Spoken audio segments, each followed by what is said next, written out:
কিছু ডাক শুধু শব্দ নয়, তা বুকের ভেতর এসে আঘাত করে।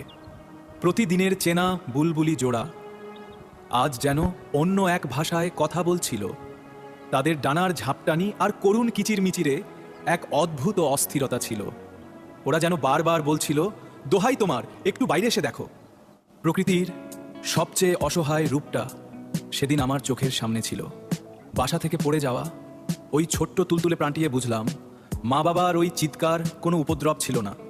ওটা ছিল সন্তানকে বাঁচানোর এক আকুল প্রার্থনা। ওরা জানতো এই বিশাল পৃথিবীতে ওদের ওই ছোট্ট সন্তানকে বাঁচানোর ক্ষমতা শুধু এই মানুষটারই আছে। পৃথিবীতে ভাষা হয়তো অনেক রকম, কিন্তু মাতৃত্ব আর কৃতজ্ঞতার ভাষা সবখানেই এক। সন্তানকে ফিরে পেয়ে ওদের সেই শান্ত কিচিরমিচির যেন আমার পুরো ঘরকে এক স্বর শান্তিতে ভরিয়ে দিল। সৃষ্টির সেবা করার চেয়ে আনন্দ আর কিসে হতে পারে, মানুষ হিসেবে আমার আজকের দিনটি সার্থক।